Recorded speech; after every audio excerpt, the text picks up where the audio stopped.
جنہوں نے اپنے چہروں پر داڑیاں رکھنا آقائے دو جہاں صلی اللہ علیہ وسلم کی سنت سمجھ کر اور یہ سمجھ کر کہ ہم اپنے آقا اور مولا کے رنگ میں رنگ جائیں گے، کتنوں نے داڑیاں میلاد پڑھیں گے، قصیدے پڑھیں گے، اللہ کے حبیب صلی اللہ علیہ وسلم کی تعریفیں کریں گے۔ سچ بتاؤ، اگر کوئی تمہارے سامنے بریانی پکا کر لائے اور وہ بریانی لا کر تمہارے سامنے اگر کسی کاغذ میں رکھ دے، حالانکہ کاغذ پاک ہے، کاغذ میں اگر رکھ دے تو تم کیا بولو گے؟ کیا تجھے مٹی کی سہنت بھی نہیں ملی جو تو کاغذ میں لا کر؟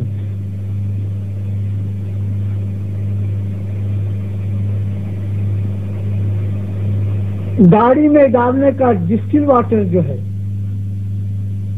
جو ایک بوتل میں پیک ہوتا ہے، اگر اس کا کوئی کاک کھول دے اور اسے کھلا رکھے یا اس میں کچھ پانی دوسرا ملا دے تو کوئی گاڑی چلانے والا اسے گوارا کرے؟ نہیں کرے۔ اور جس منہ سے تم اللہ کے حبیب صلی اللہ علیہ وسلم کی تعریف اور توصیف بیان کرتے ہو، اور وہ چہرہ تمہارا مشرکوں کا جیسا بنا ہوا، کیا اس صورت سے اور ان ہوٹوں سے اللہ کے حبیب صلی اللہ علیہ وسلم کی تعریف اور توصیف بیان کرنا احترام اور عقیدت کے برابر ہے؟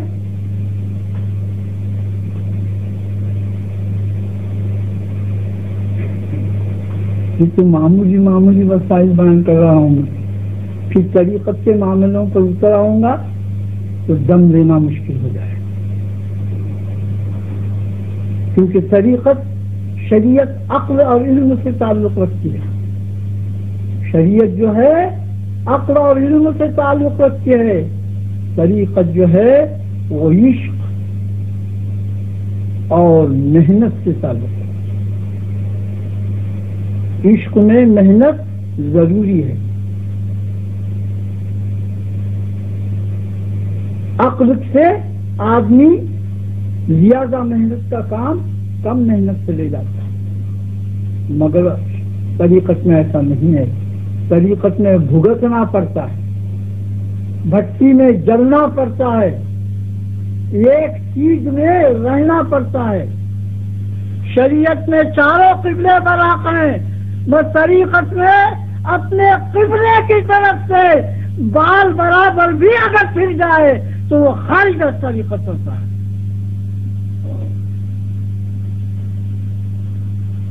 شریعت میں سینہ پھرنا، قبلے کی طرف سے سینہ پھرنا عبادت کو باطل کر دیتا ہے، مگر طریقت میں اپنے قبلے کی سوا اگر کچھ ذرہ برابر بھی وسوسہ دل میں آ جائے تو اس کے جو کچھ ہے وہ سب بیکار ہو جائے۔ اس طریقت کی باتوں کو بیان کرنے کی یہاں گنجائش نہیں ہے۔ آج کتنے مسلمان ایسے ہیں جو ہزاروں روپئے اپنے من مانی خرچ کرتے ہیں مگر پڑوسیوں کا خیال نہیں کرتے، ماں باپ کا خیال نہیں کرتے، بیوی بچوں کا خیال نہیں کرتے اور دوسرے حاجت مندوں کا خیال نہیں کرتے۔ پوچھو تو بولیں گے آٹا گوندنے کی مشین گھر میں ہے، کپڑا دھونے کی مشین گھر میں ہے، مسالہ پیسنے کی مشین گھر میں ہے، روٹیاں سینکنے کی مشین گھر میں ہے، گوشت گلانے کی مشین گھر میں ہے، اور یہ تمام مشینوں کا بار 10-20 ہزار روپے کا ہوتا ہے، مگر اپنے بیوی کے ناز اور نخرے برداشت کرنے والا 10-20 روپے اللہ کی راہ میں خرچ کرنے کو آگے پیچھے۔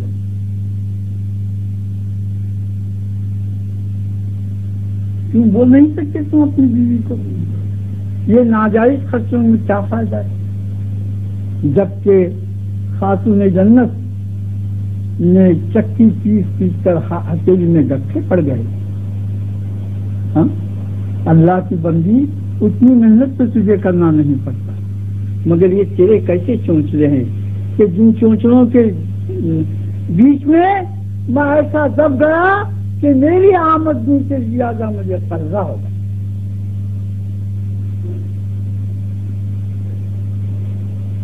اسی طریقے سے ضعیف ماں باپ کی خدمت کرنا اور ان کے لیے اپنے آرام کو ختم کرنا اور ان کی رضامندی میں اللہ اور اللہ کے رسول صلی اللہ علیہ وسلم کی رضامندی کا سمجھنا. ایسا ماں باپ کا خیال کرنے والے ہم نے کتنے ہیں؟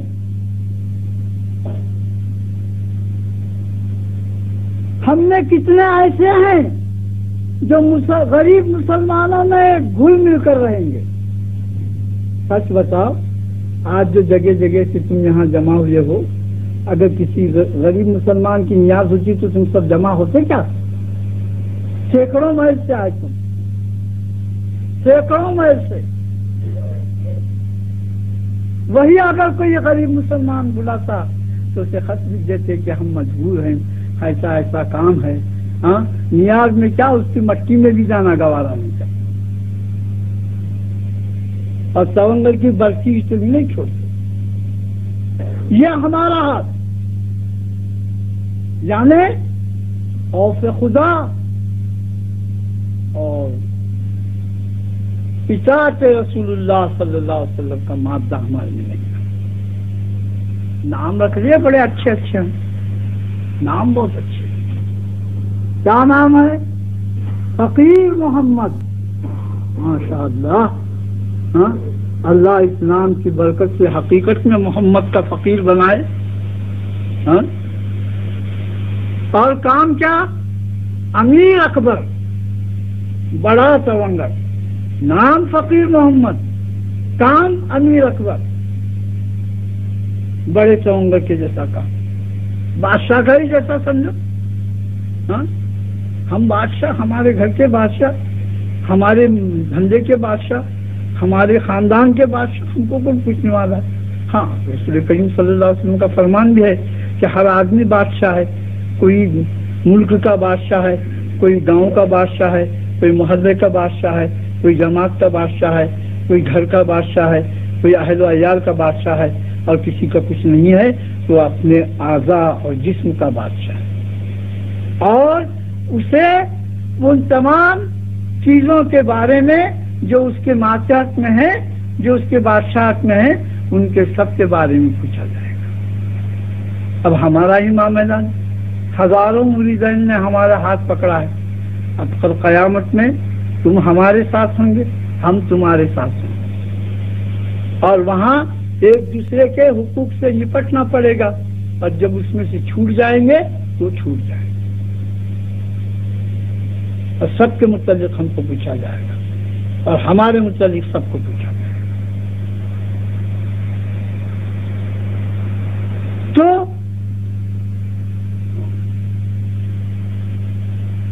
جس طرح اب ہاں تو فقیر محمد اور امیر اکبر کی بات کر رہا تھا. ارے فقیر محمد، تو فقیر محمد ہے، ٹھیک ہے، محمد کا فقیر، تیرا دل بھی محمد کا فقیر، تیرا ہاتھ بھی محمد کا فقیر، تیری زبان بھی محمد کی فقیر، تیری آنکھ بھی محمد کی فقیر، تیرا دماغ بھی محمد کی فقیر.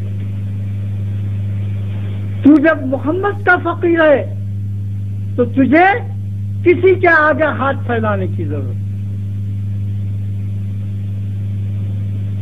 کوئی بادشاہ تیرا کچھ نہیں کر سکتا. یہاں تک کہ تو کہہ سکتا ہے کہ اے پروردگار عالم، تو نے مجھے محمد کے حوالے کر دیا اور محمد کا فقیر بنا دیا، تو میں اب مجھے جو کچھ لینا ہے محمد سے ہی لے لوں گا، کیونکہ تو نے ہی تو مجھے فقیر محمد بنا. اب یہ کرنے کا چھوڑ کر اگر فقیر محمد بیاجوں سے پیسہ بھر لے، ناجائز طریقوں سے پیسہ بھر لے اور دوسرے تیسرے ظلم اور زبردستیوں سے پیسہ بھر لے، لوگوں کے حقوق مار کر پیسہ بھر لے اور پھر اسی پیسے سے لاکھ حج کو بھی جا کر آئے تو کسی کام کا نہیں۔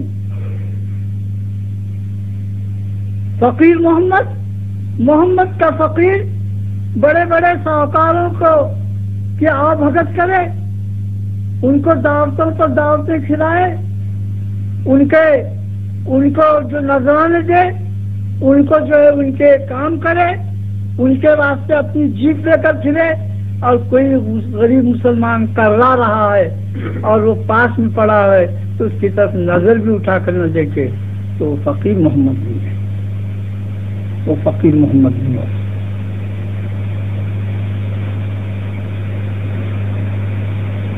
تو ایک فقیر محمد کی مثال سب کے لیے لاگو ہے۔ سب کے ناموں کی تشریح کرو کہیں گے تو 1 مہینہ لگ جائے گا، اور وہ بھی کم سے کم دن میں 10 گھنٹے تقریر کرنا ہوتا ہے، اور بزرگوں کے صدقے میں وہ بھی میں کر سکتا ہوں، مگر ایک مثال دینے کی تھی، اس لیے کہ تم کو اور مجھ کو نصیحت، اور ان نصیحتوں پر اگر ہم عمل نہیں کریں گے، درود شریف کے ویڈیو کتنے لوگ آتے ہیں؟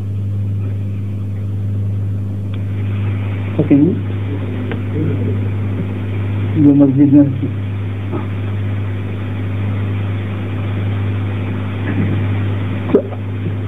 صلی اللہ علیہ وسلم تسلیما۔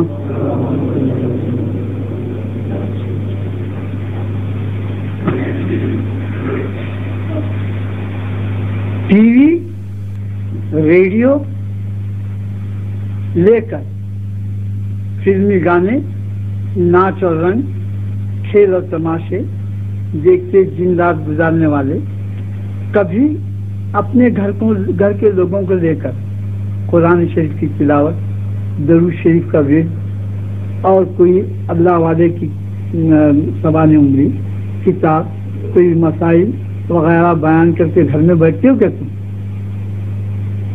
یہ باتیں اگر بولو کہ اپنے گھر کے لوگوں کو اس طرح سے لے کر بیٹھو تو جواب کیا ملے گا؟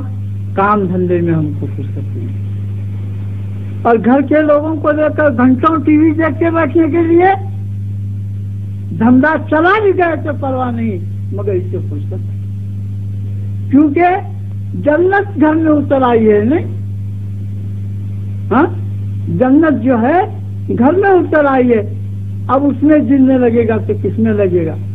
مگر یہ جنت اللہ کی جنت نہیں، شداد کی جنت ہے۔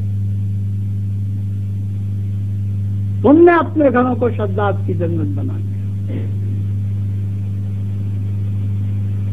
اور پھر ہم جیسے کی دعوت ہو رہی ہے، گاجیاں بچھائے جا رہے ہیں، نذرانے دیے جا رہے ہیں، دعائیں لی جا رہی ہیں، پانی پر دم ہو رہا ہے، اونٹ پھونکا جا رہا ہے، سب باتوں میں مشورہ لیا جاتا ہے، وہ گاڑی کو رنگ کیسا دینا وہ بھی ہم کو پوچھتے ہیں، شادی کی تاریخ کون سی پکڑنا وہ بھی ہم کو پوچھتے ہیں، 2 سال بچے کا نام نہیں رکھے تو وہ بھی بغیر بولے نام نہیں رکھتے، ویسا ہی بلاتے ہیں، مگر ٹی وی نکالو بول کر 1000 بار بول کے کوئی نہیں نکالتا۔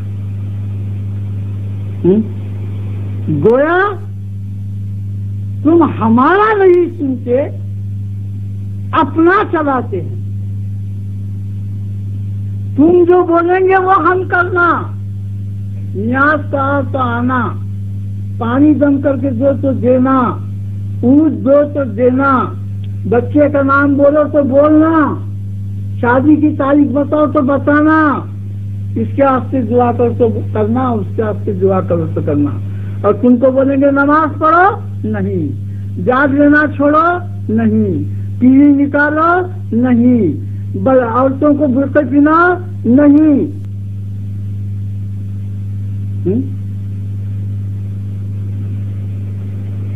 گویا کیا ہے؟ ہم تمہارے محکوم ہیں اور تم ہمارے حاکم.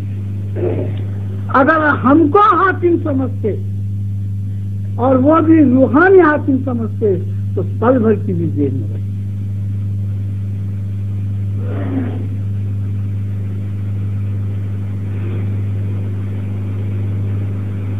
تو یاد رکھو کہ بڑی بڑی باتیں کرنے میں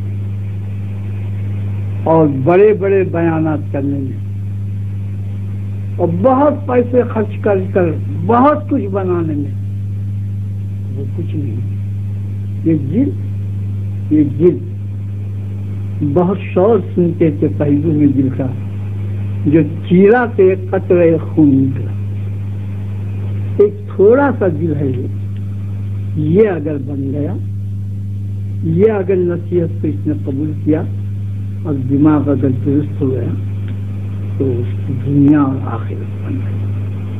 اور نہیں ہے عمر بھر تقریریں کرتے رہے, تقریریں سنتے رہے, اپنا شوق پورا کرتے رہے اور اپنا وقت برباد کرتے رہے تو اس سے کچھ فائدہ نہیں. دنیا بھی بگڑ جائے گی, آخرت بھی بگڑ جائے گی. اور تم کو معلوم ہے اللہ کا قانون ہے کہ جب تک کسی سمجھانے والے کو سمجھا بھیجتا نہیں اس وقت تک جو ہے بدکاروں پر عذاب نازل نہیں. چنانچہ حدیث ہے جس کا خلاصہ ہے کہ اللہ تعالیٰ نے کوئی بستی کو اس وقت تک برباد نہیں کیا جب تک کہ وہاں کوئی سمجھانے والا نہیں. جب سمجھانے والا جانے کے بعد پھر بھی وہ راہ راست پر نہیں آتا تو اس وقت جو ہے وہ اللہ تعالیٰ کا عذاب ہے. آج جب میں یہاں آیا تو چند لوگوں نے کہا کہ ہم نماز پڑھنے والے ہیں, ابھی ہم نے نماز نہیں پڑھی.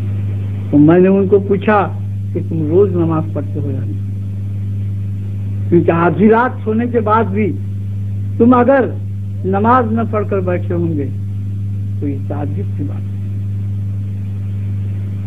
میرے ساتھ تو 2-4 آدمی ہم جماعت کر کے پڑھ بھی سکتے ہیں. میں یہ نہیں کہتا کہ سب کی نیت خراب ہوئی, کہ کوئی ایسا بھی ہوگا کہ ہمارے پیچھے نماز پڑھنے کے خیال سے بیٹھا ہوں گا, مگر یہ یاد رکھو کہ نماز جب سب سے اہم کام ہے مسلمان کے دین اور دنیا کا, حی علی الفلاح, حی علی الفلاح, آؤ بھلائی کی طرف, دوڑو بھلائی کی طرف, دنیا کی بھلائی کی طرف, آخرت کی بھلائی کی طرف. ربنا آتنا فی الدنیا حسنہ وفی الآخرۃ حسنہ. دونوں بھلائیوں کی طرف جو ہے وہ نماز بلانے لگی. دونوں کی بھلائی نماز میں. مسلمان کے لیے جو سب سے ضروری چیز ہے وہ نماز, اور اسی کو ہم چھوڑتے.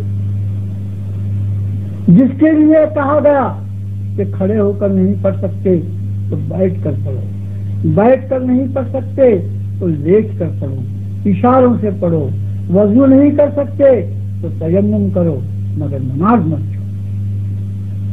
جب یہ کہا گیا اتنی تاکید دی گئی اور مسلمانوں نے میدان جنگ میں نماز, آج بھی پڑھنے والے ہر حالت میں نماز, اور ایسی نعمت کو اور ایسے عظیم برکت والی چیز کو اور دنیا اور آخرت کی بھلائی کو ہم چھوڑ بیٹھے کہ ہمارے دوسرے کام. ارے ذرا سوچو, کوئی منسٹر آتا ہے اور تم کو بازی کی کرسی پر بٹھاتا ہے تو تم عمر میں فخر کرو گے اور فوٹو نکال کر رکھو گے, آنے والے کو دکھا دے یہ سلام منسٹر کے ساتھ میں ہم نے فوٹو نکالا. اور جو جہاں کا بادشاہ,